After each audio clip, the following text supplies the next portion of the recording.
Hi, everybody.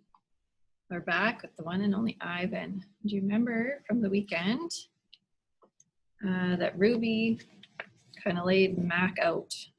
She hit him below the belt. So we have this chapter is called Colors. Julia opens the metal box. I see a row of little squares: green, blue, red, black, yellow, purple, orange. The colors seem to glow. She pulls out a brush with a thin tuft of a tail at its end. She dips the brush in water and wets the paper, then taps at the red square. When the brush meets the damp paper, pink metals of color unfurl like morning flowers. I can't take my eyes off that magical brush. For a moment, I'm not thinking about Ruby and Mac and the claw stick and Stella. Almost. Julia touches red again, then blue, and there suddenly is the purple of a ripe grape. She touches the blue, and her paper turns to summer sky, black and white, and now I see that she is painting a picture of Ruby. I can make out her floppy ears, her thick legs. Julia stops painting. She takes a few steps back, hands on her hips, gazing at her work. She scowls.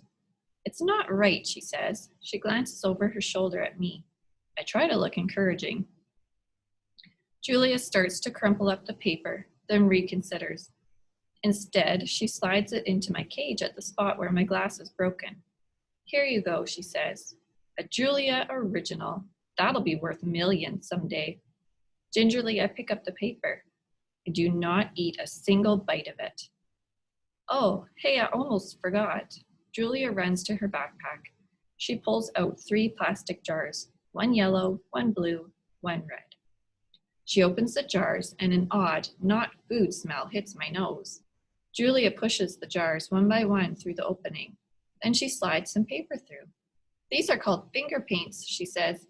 "My aunt gave them to me, but really, I'm too old for finger painting." I stick a finger into the red jar. The paint is as thick as mud.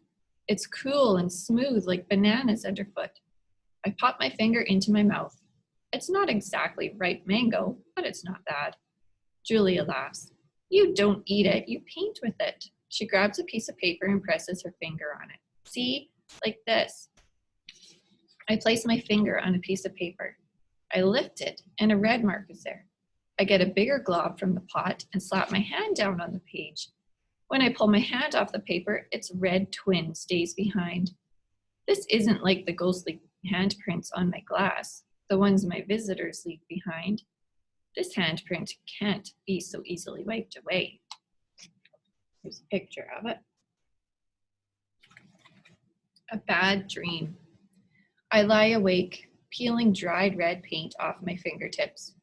Bob, who accidentally walked on one of my paintings, is licking his red paws. Every so often, I glance over at the empty ring. The claw stick glints in the moonlight. "Stop. No!" Ruby's frantic cries startle me. "Ruby," I call, "you're having a bad dream."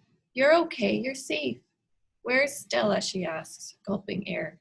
Before I can answer, she says, "Never mind." I remember now. "Go back to sleep, Ruby," I say. "You've had a hard day." "I can't go back to sleep," she says. "I'm afraid I'll have the same dream.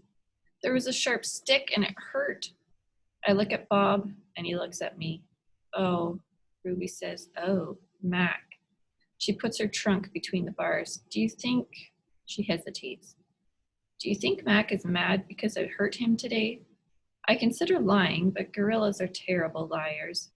"Probably," I finally say. "He ran away after that," Ruby says. Bob gives a scornful laugh. "Crawled away is more like it." We are quiet for a while. Branches claw at the roof. A light rain drums. One of the parrot murmurs something in her sleep. Ruby breaks the silence. "Ivan, I smell something funny." "He can't help it," Bob says. "I believe she's referring to the finger paints Julia gave me," I say. "What are finger paints?" Ruby asks. "You make pictures with them," I explain. "Could you make a picture of me?" "Maybe someday." I remember Julia's picture, the one that will be worth $1 million. I hold it up to the glass. "Look, it's you. Julia made it." "It's hard to see," Ruby said. "There's not much moonlight." "Why do I have 2 trunks?" I examine the picture. "Those are feet." Why do I have 2 feet? That's called artistic license, Bob says. Ruby sighs.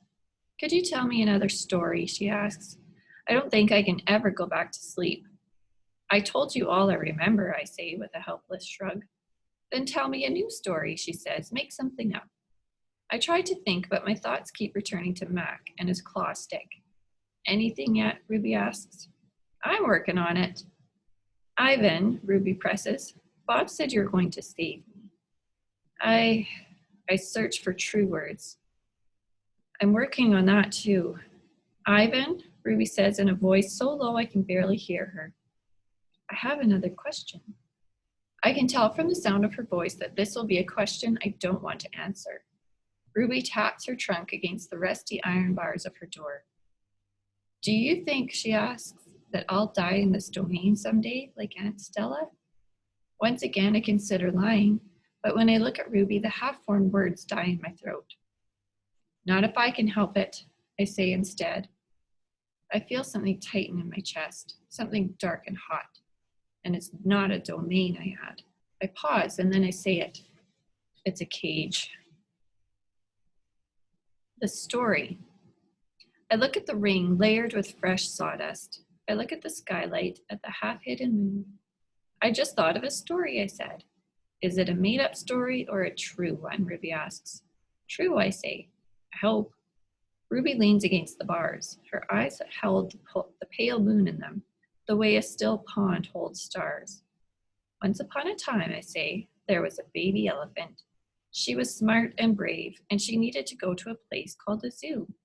What's a zoo? Ruby asks. A zoo, Ruby, is a place where humans make amends.